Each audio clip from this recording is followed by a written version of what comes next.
आज पहाटे 2च्या सुमारास मनमाड मालेगाव रोड हायवेवरील दहेगावमधनं गोमांस वाहतूक करणारा टेम्पो जात असताना दहेगावमधील काही हिंदुत्ववादी गोरक्षकांना संशय आला.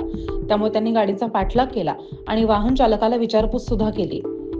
तेव्हा उडवाउडीची उत्तरं दिल्यानं गोरक्षकांचा संशय बळावला आणि त्यांनी त्वरित चांदवड पोलीस ठाण्यात संपर्क साधून तिथल्या पोलीस हवालदार PS बागुल, VB सांगळे, रवींद्र चौधरी यांना घटनास्थळी बोलावून घेतलं. ते हजर झाल्यानंतर कुठल्याही प्रकारचा अनुचित प्रकार घडला नाही. त्यांनी त्वरित संगमनेरमधील आरोपी जिहादी दीन मोहम्मद हुसेन मोहम्मद याला रंगेहात अटक करून घटनास्थळी 2000 किलो गोमांस, 100 जनावरांची कातडी आणि एक टेम्पो असा मुद्देमाल चांदवड पोलीस स्टेशन ठाण्यात जमा करण्यात आला. गोरक्ष विलास सुभाष लकडे यांच्या फिर्यादीवरनं गुन्हा क्रमांक 87/2025 प्राणी संरक्षण अधिनियम 1976 कलम 5 क उल्लंघन 9 प्रमाणे दाखल करण्यात आलाय. आतापर्यंत गोमांस कारवाई झालेल्या आहेत. हे संपूर्ण गोमांस संगमनेरमधून येत आहे. यावर फडणवीस सरकार काय निर्णय घेणार ह्याकडे संपूर्ण महाराष्ट्राचं गोरक्षकांचं लक्ष लागलंय.